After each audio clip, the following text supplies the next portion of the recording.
Welcome back, everyone. The subject of today's lecture is an overview of PET-CT in oncology. Before we get going, I just want to draw your attention to a number of the reference pre-readings. The first is the SNMMI Quick Reference Protocol book. There's a short section on FDG PET. You should also take a look at both the SNMMI and the EANM guidelines for tumor imaging using FDG PET. And then there's a number of articles on PET-CT and FDG artifacts. And these last set of articles will all be posted on the Learning Hub. And I'll refer to them as we get to some sections throughout the presentation. This is a little tricky because I've got a number of embedded videos and I'm hoping that the sound will come through. I tested it and it seemed to work, but if it doesn't work, you will have to access the videos separately on the Learning Hub, but we will give it a go.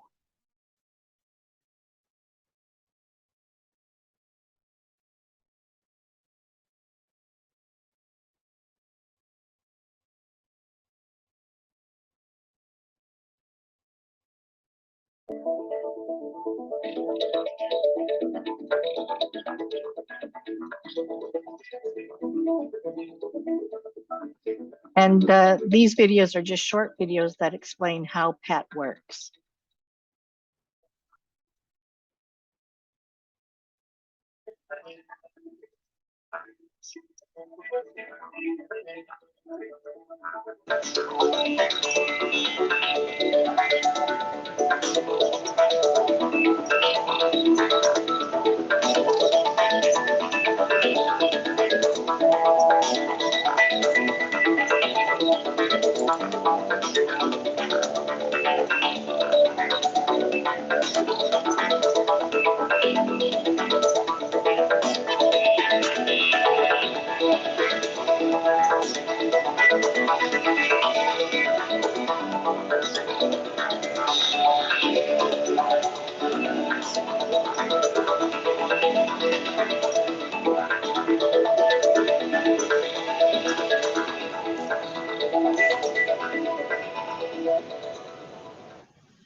Okay, that's the first one.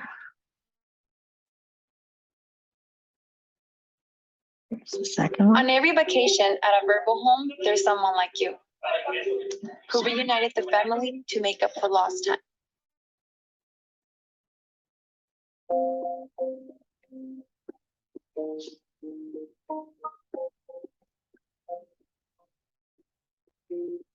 PET scan creates 3D images of the body. It does this by using radioactive tracers, which are usually administered to a patient through intravenous injection.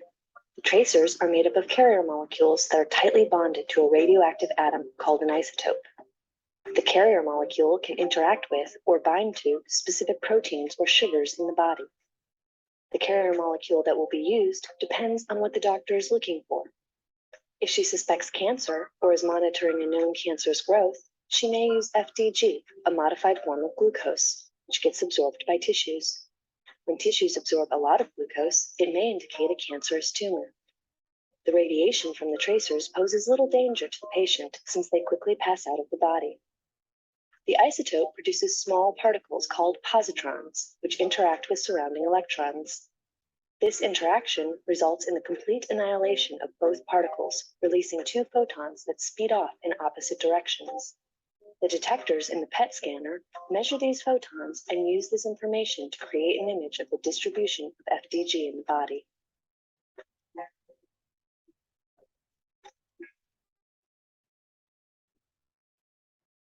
And one final one.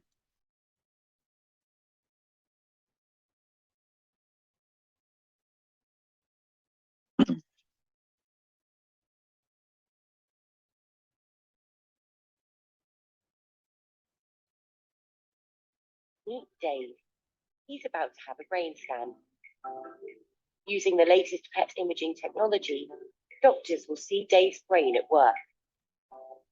It's all possible because of tiny tracers, specially designed radioactive molecules.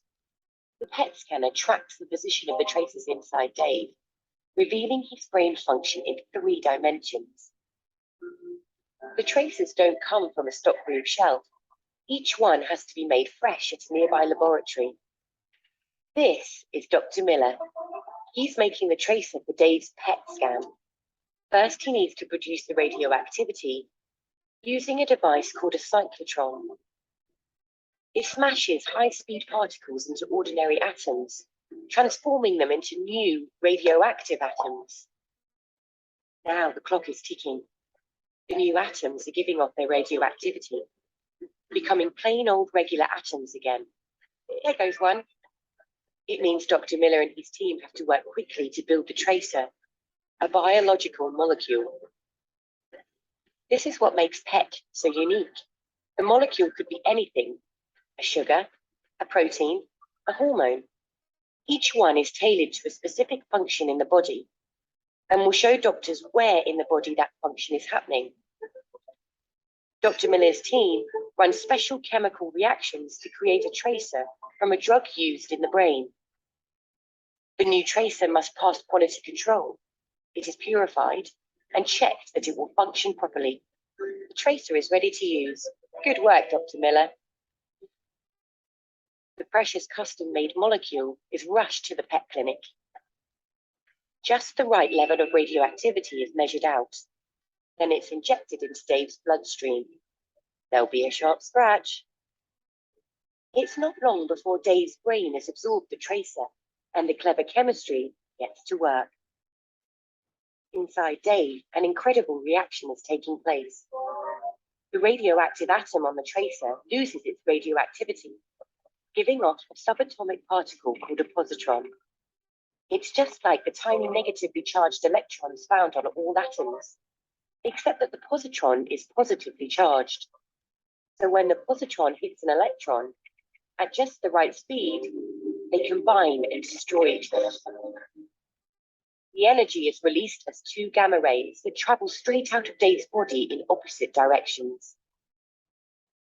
The PET scanner is like a big ring of Geiger counters. When it detects 2 gamma rays on opposite sides of the ring, the doctors can calculate where in Dave's body the tracer must be.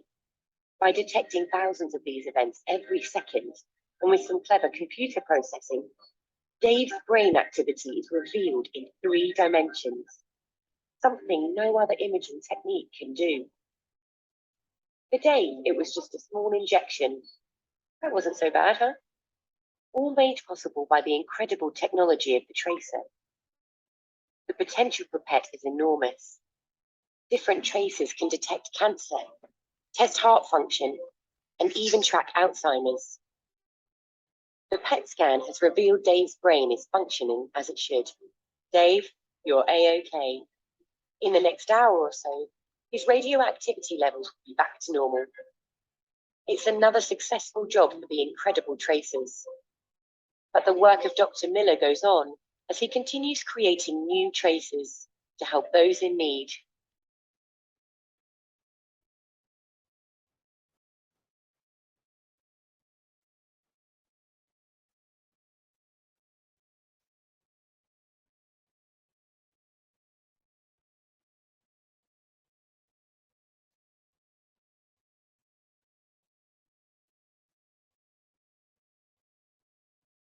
Okay, so hopefully you enjoyed those videos. That last one's a little bit cute. We don't exactly run down the hallways with the tracer, but I think she was just trying to get her point across.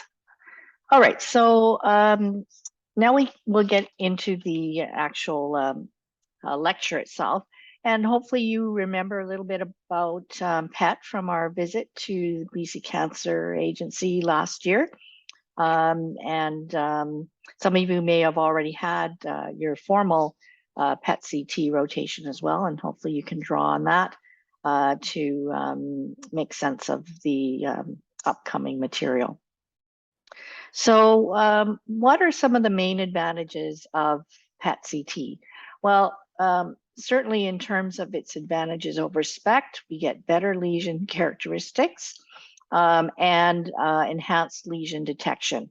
And when we combine the PET with CT, which is almost always the case, we can get images with very high spatial resolution, and that in turn leads to improved lesion localization.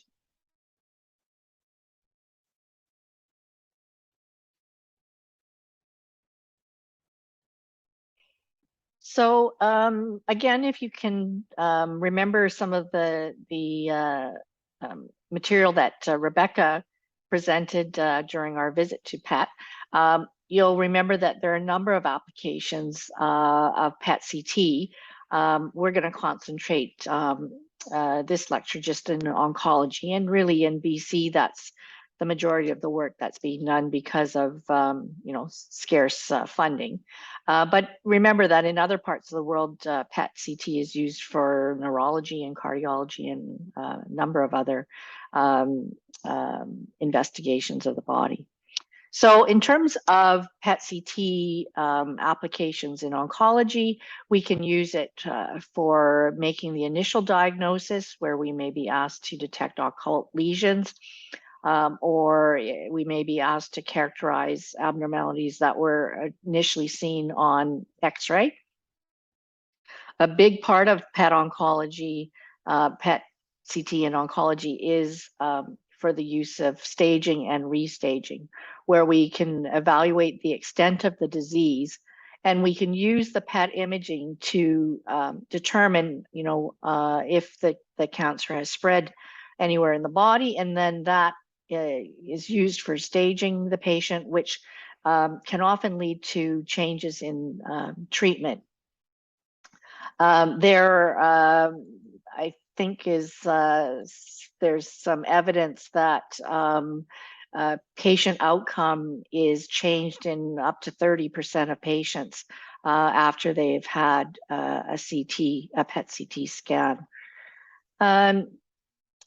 In terms of treatment and response to treatment, PET-CT can also be used for those purposes, and it can be used for the detection of unsuspected distant METs.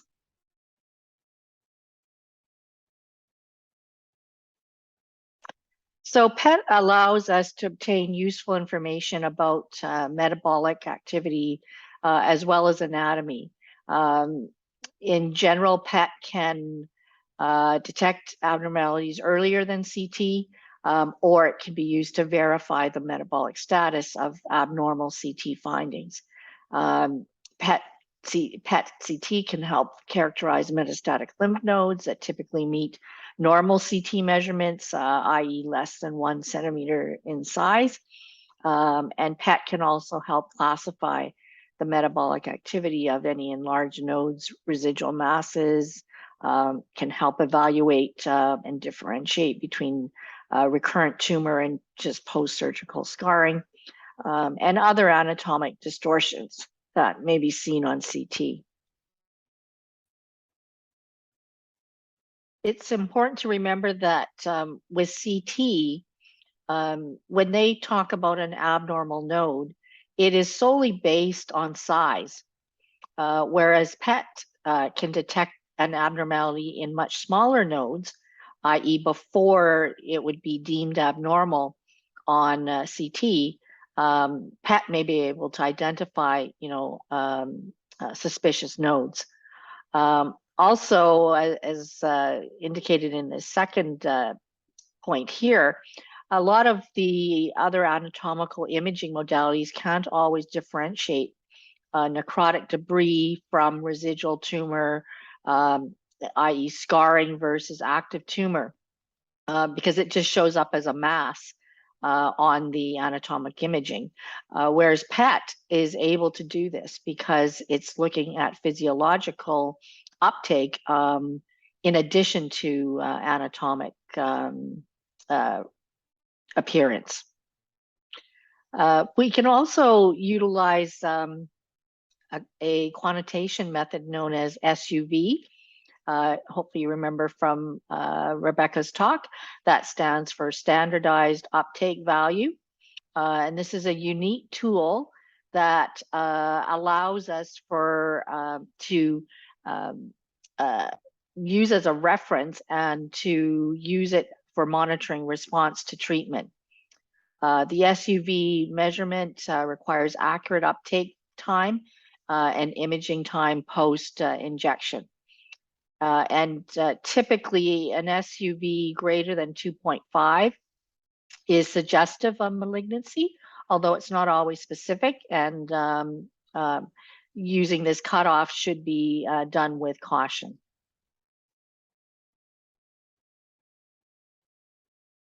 So as some of you may already be aware, each of you will get to spend 2 weeks at BC Cancer in the PET-CT unit. From all accounts, the students, it's always one of their favorite rotations. And while you may go in with a little bit of trepidation and fear, most students find that after the 2 weeks are up, they're quite comfortable with the techniques, and you know, they're able to function quite competently in the unit.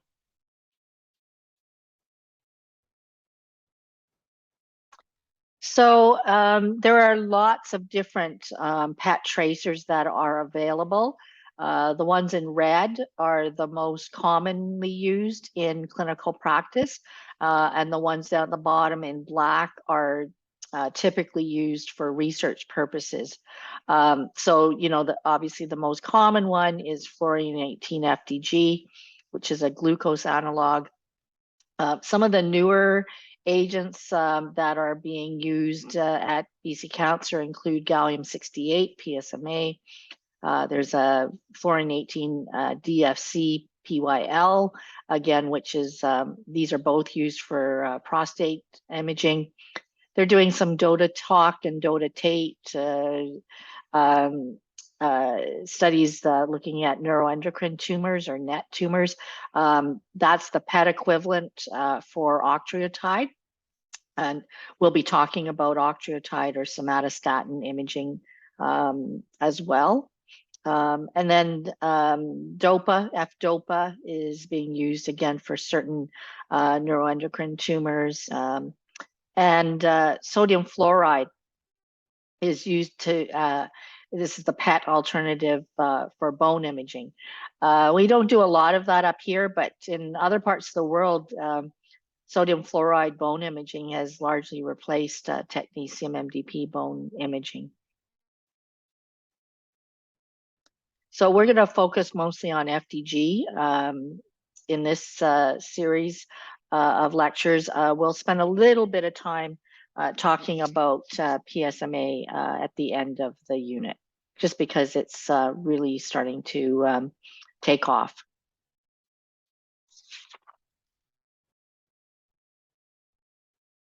So let's just do a quick review about FDG. So FDG stands for fluorodeoxyglucose. It's the most frequently used radio tracer in PET oncology, and it is a glucose analog. So FDG mimics glucose. It's able to be transported across the cell membrane. So in this diagram here, the top row is glucose, and then it shows you sort of the similar pathway of FDG. So FDG is able to cross the cell membrane where hexokinase will convert glucose into G6P. Okay, and this is the same as what would happen with physiologic glucose, but the FDG is only partially metabolized within the cell. It's not able to be further metabolized like regular glucose, right? So regular glucose would go on to form glycogen, and it would go through the glycolysis cycle, whereas the FDG gets stuck at this point, and that's what allows us to take our images.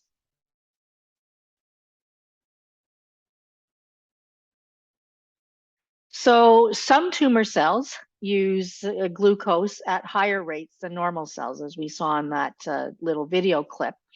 And we're able to take advantage of this when we're imaging. But it is important to note that not all cancer cells are FDG avid. So the glucose metabolism is not higher for some cancers versus normal tissues.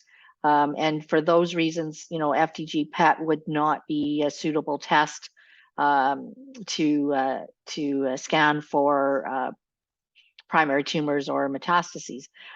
That's not to say that they can't have PET done. They just may need a different PET tracer for imaging.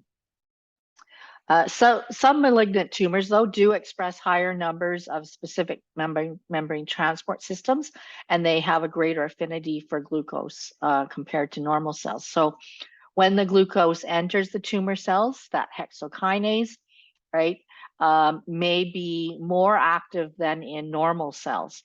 So it's important to note that the rate limiting step in terms of uptake actually occurs at the hexokinase level, not at the glucose transport level. So this is what limits the amount of glucose that's getting taken up in the cell.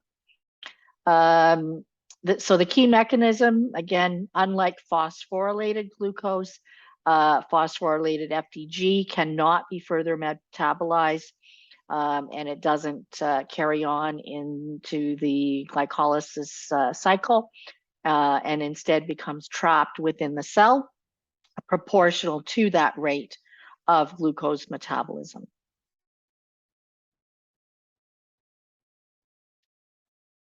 So the intracellular uptake of FDG does vary depending on the type of cancer.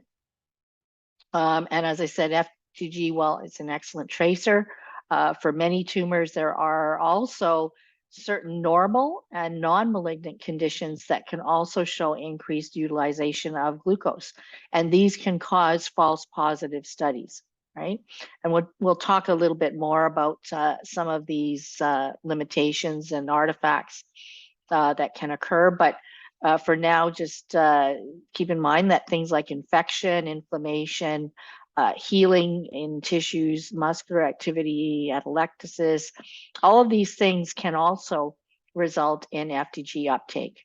And so we've got to be able to differentiate between some of these entities and the actual tumor.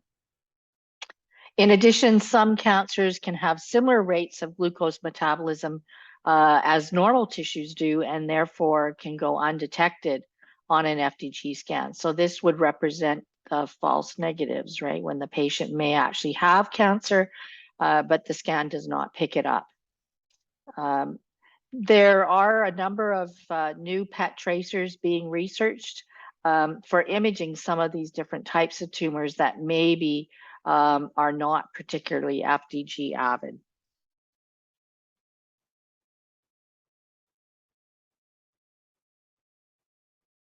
So there are a number of very specific patient preparation instructions that need to be followed in order to obtain a successful PET scan. And if we start with the medical history, the first thing that we used to have to ask our patients is whether or not they've been fasting, right? So we need them to be fasting for roughly 4 to 6 hours pre-injection. And fasting does two things. First, it helps to decrease the physiologic glucose levels in the patient's body, which hopefully will reduce competition for uptake of our radioactive glucose. And fasting also reduces their blood insulin levels. And as we'll see as we move through this presentation, that when we have increased levels of insulin, they can contribute to a lot of extraneous muscle uptake, which can interfere with our ability to interpret the patient's uptake. Now, fasting in diabetics can sometimes be a little bit tricky We'll discuss this in a little bit more detail in a later slide. The other thing with diabetics is that there are some medications that diabetics are taking, such as metformin, that can impact glucose uptake and also cause artifacts. They can also interfere or be contraindicated in some patients that are going to have CT contrast. So the whole issue of diabetes is sometimes a little bit tricky. Pregnancy and breastfeeding.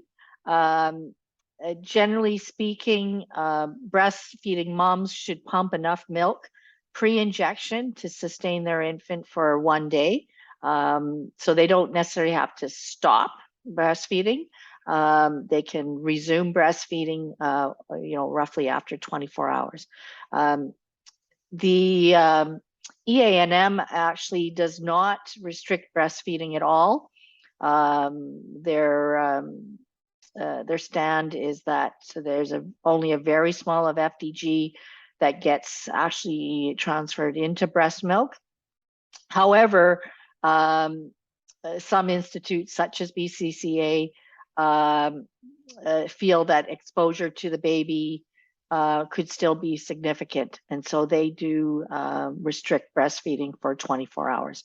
So just again, like every other sort of breastfeeding guideline, you need to check with your individual clinical site to see what their policy is. Other things that we should ask, do they have any allergies to CT contrast? Now, contrast is not always required, but in case they may want to do the study with contrast, you need to make sure that the patient doesn't have any known allergies to the CT contrast. Oops, sorry. Claustrophobia and anxiety, and sort of also pediatric patients. This needs to be discussed and assessed prior to injection, right? The patients do have to lie quite still. The question is, do they actually need sedation, or can they be sort of calmed down and sort of talk through the procedure? Most of the pediatric patients are going to be sedated, right? So if you recall, when we were at BC Cancer, they have all the sedation equipment ready in case they need to sedate any of the peds. For adults, oftentimes just giving them some anti-anxiety meds might be enough to calm them down. So we'll talk about that later, but basically things like Ativan or Valium orally may be enough to just calm them down enough that they can get through the scan. Weight, right? So we need to know the patient's weight. One, there's a maximum weight limit oftentimes for the equipment, but the other reason for knowing their weight is that we need it to do the dose calculation. We need to know the dates and results of any of the other relevant tests and therapies. So this is no different than when we do most of our other nuclear medicine types of tests, right? So have they had any surgery? Have they had chemo? Have they had radiation? Have they had any other imaging tests? And then the history itself, just in terms of, why are they there? What's the indication? Can often dictate the scan length. So the routine protocol is to do eyes to thighs. But obviously, if the patient is being looked at for CNS symptoms, then we would include the head. And there may be certain pathologies where the extremities may need to be scanned, in which case you would be required to do the whole body.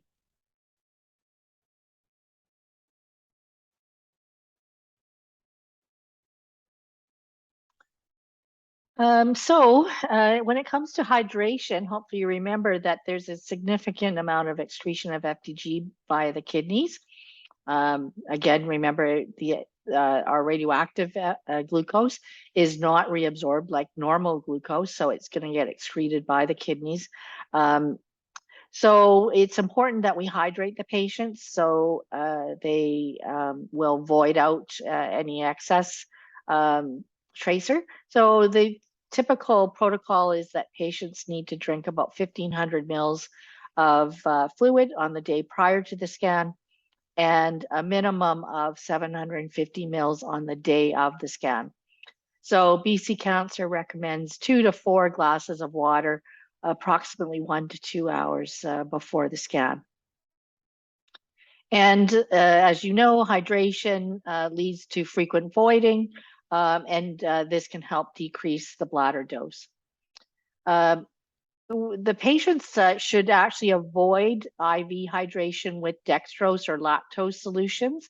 And that's because both of these types of IV solutions have sugar in them. And these types of infusions may lead to hyperinsulinemia, which can result in increased muscle uptake. If the patient does require IV hydration, maybe they're not able to take in oral fluids, then the IV should begin 2 to 4 hours before the scan, and you want to use non-glucose solutions. So something like just normal saline would be fine.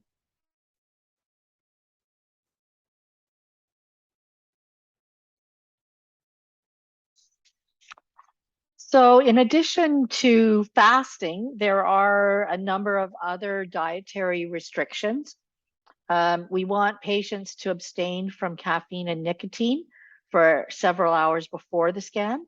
And that's because both of these drugs can stimulate the heart, which might lead to increased myocardial uptake on the PET scan. No gum chewing on the day of the scan. And this is because it can activate the jaw muscles, and then we get uptake on the FDG scan. Also, the other thing is some gums have a lot of sugar in them, right? So it depends on the type of gum that they're chewing.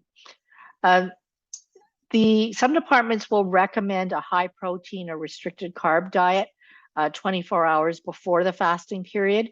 I don't believe BC Cancer does this routinely, but it may be something that is done with specific patients or for specific types of pathologies. Most meds can be taken on the day of the exam, as long as they just take them with small sips of water. Again, we will talk about the diabetic drugs separately.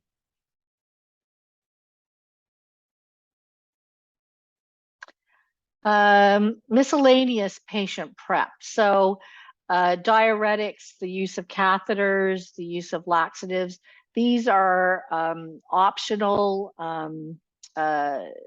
add-ons that may be used in patients that have suspected abdominal or pelvis related pathology. Again, just to clear out uptake of the FDG. In cases of sedation, again, this usually requires special scheduling. So they try to find out ahead of time if the patient's got any special needs. And when possible, if you are going to use sedation, that you inject the FDG before the sedation in case there's any sort of altered biodistribution caused by the administration of the sedatives. Contrast material may be used to visualize low contrast tissues such as the blood vessels and GI tract. Not every patient needs contrast. Often the pediatric patients do receive contrast. So again, it will be stipulated on the patient requisition. Obviously, the techs need to be trained for the various routes of contrast administration. Some techs are trained to give IV contrast, others are not. You need to be aware of the adverse effects, the possible drug interactions, as well as the different types of contrast and when they would be used. So this is another, sort of special skill that the PET-CT techs have acquired.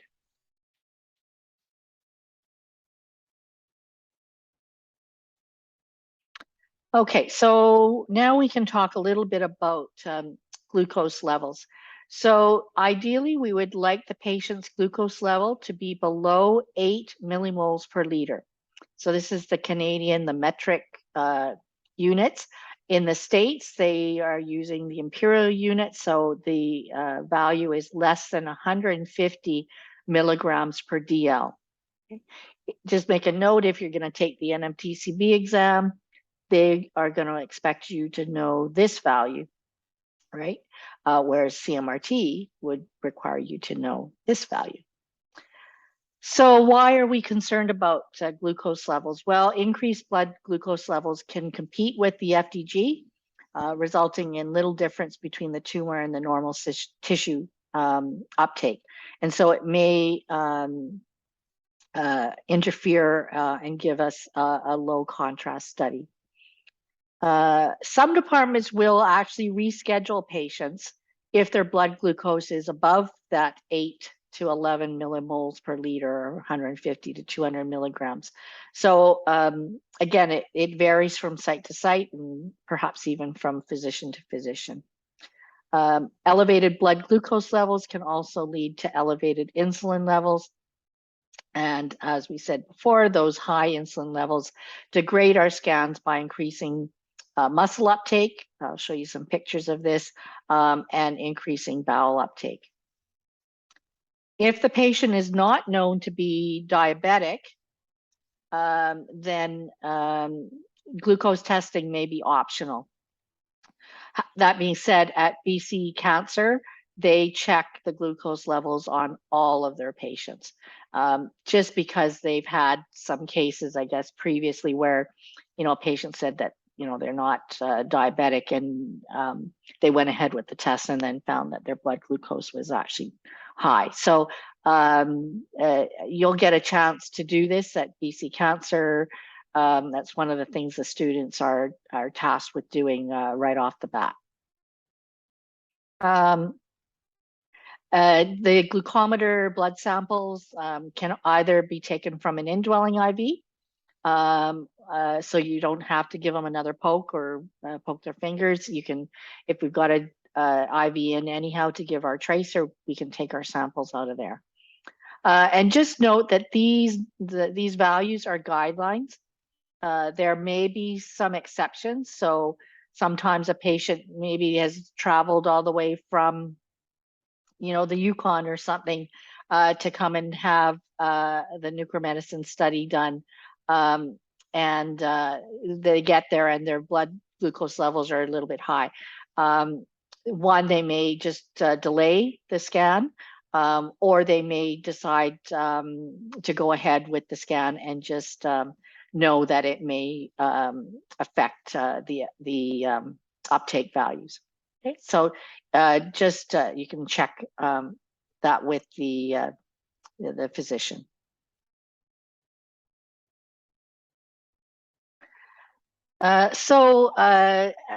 In general, the diabetic patients can be a little bit more challenging. If the patient has type 1 diabetes, insulin is not recommended, and instead they usually just book the patient to be done first thing in the morning, following an overnight fast. For type 2 diabetics, if the blood glucose is elevated, again, as I said, you might be able to just delay imaging until it comes down. Another possibility is that you can give them a little bit of fast-acting insulin, although this is not ideal. The insulin, if you give them insulin, it will likely increase muscle uptake. So whenever possible, you want to avoid giving them or having them take their insulin within 2 to 4 hours of the exam. Now, what about metformin? So most type 2 diabetics take metformin, right? So metformin is the oral med that helps to balance their blood glucose. So it's important that we know whether or not they're on metformin.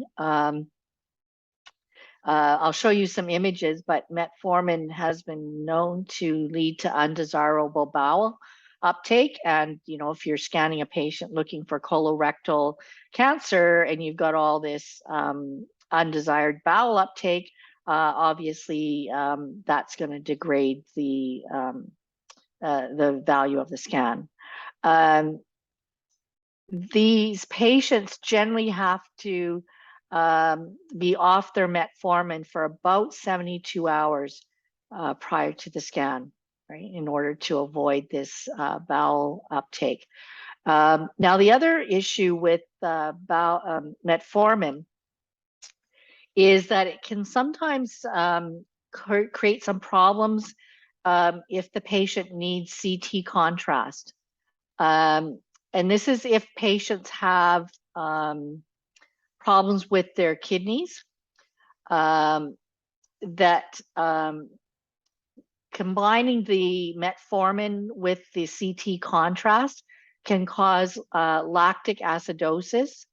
And this is a known side effect of IV contrast where it can affect the kidney function in patients that are on metformin.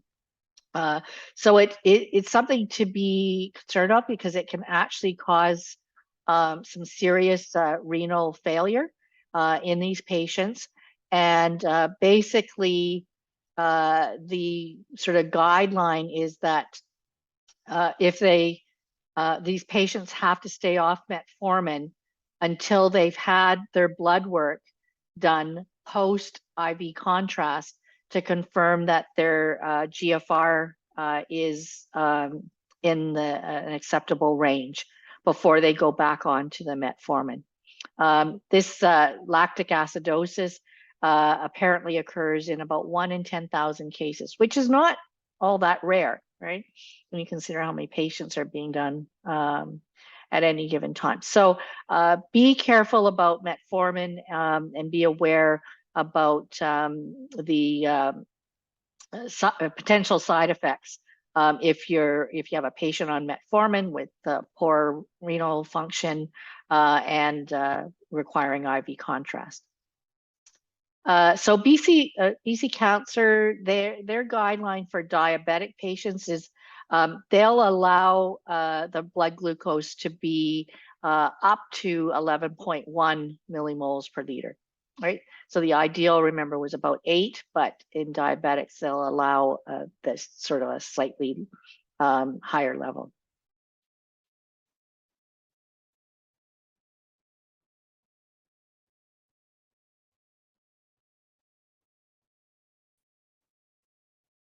Okay, so the next thing to look at is the actual administration of the FDG. So assuming we've done a careful medical history and the patient is good to go,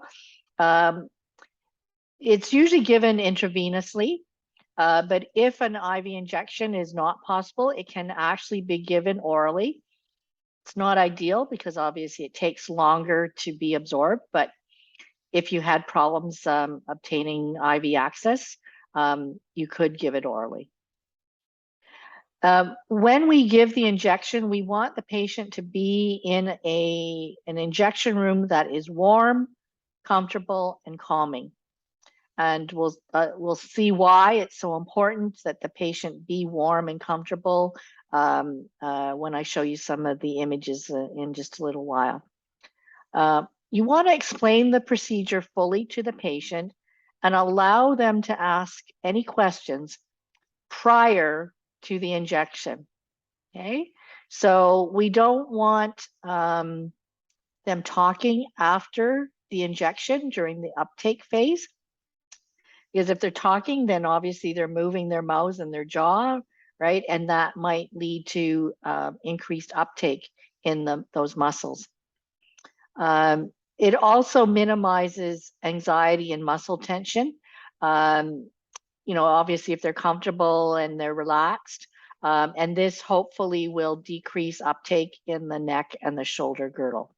So we want them to just be nice and calm when we give the injection, and certainly from the time the injection is given until we scan them.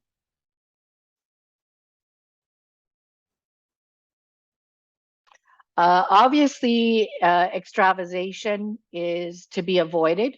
And unlike, some of our other nuclear medicine tests, if you do have extravasation, you may need to rebook the patient, right? We're doing uptake measurements, quantitation, and so these are based on the 100% of the dose being administered to the patient. And so if it's sitting in, an antecubital fossa or something, it's going to throw off those measurements. So just be really careful that you don't extravasate. For this reason, they prefer to use like a catheter or and so they can tape it down as opposed to a straight needle stick. What else? You want to flush the injection with 20 to 30 mils of saline to make sure that it's all out of the IV tubing, right? Again, we want 100% of the dose into the patient.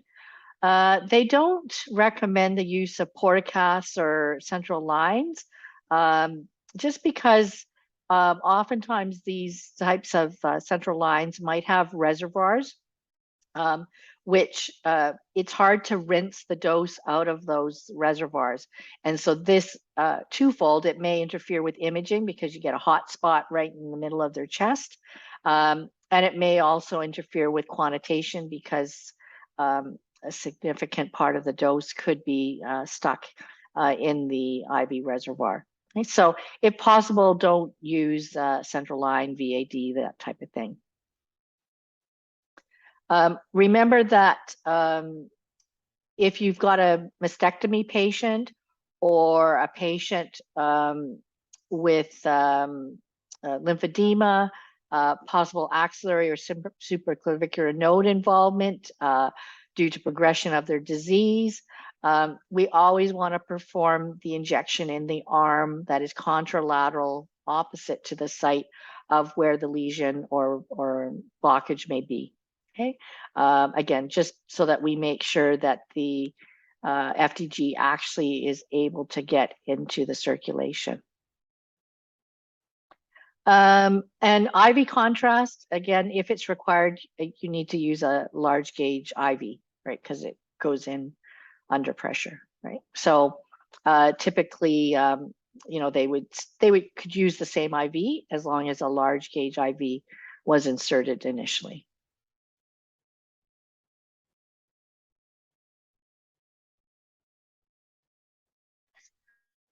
Okay, so this slide just shows you the recommended FDG doses. This is based on BC Cancer Agency protocols. So their standard adult dose is 296 megabecquerels. Their pediatric dose is based on weight, and they use the EANM guidelines. I'm not sure if I have a picture. Yeah, I think I have a picture of the dose card on the next slide, so I'll come back to that. The SNMI guidelines are slightly different. They recommend an adult dose range 370 to 740, and the pediatric dose range based on weight 5.2 to 7.4 megabecquerels per kilogram with a minimum activity of 37 megabecquerels. So this is a chart that BC Cancer uses where they sort of estimate the patient's weight here, and then they give the dose based on the patient's weight. This slide's very busy, but this is shows you the, I'm just gonna move this down here for now. This is the EANM pediatric dosage card. And basically it uses a formula to calculate the patient's dose. where it takes the baseline activity times a multiple depending on the type of drug and the patient's weight. So if you look at this chart here, it tells you, I don't know where FDG is here. FDG of the torso would be B, so it's a class B. And the baseline activity is 25.9, minimum recommended activity 26. So then you can plug that into this formula and determine what the dose should be. You don't need to memorize this. And this is actually available online. It's called the Pediatric Dose app. So you can just Google it and you can download it and have it in on your phone. And it's quite handy because you can use it for all of the different test procedures. So again, I won't be testing you on this. You should be aware of the concept of how the calculation is done, but you don't need to memorize the values. What else? You'll note that the SNMMI dose ranges are higher than the BC Cancer standard doses, but you should be aware that BC Cancer sometimes will increase their dose for large BMI patients.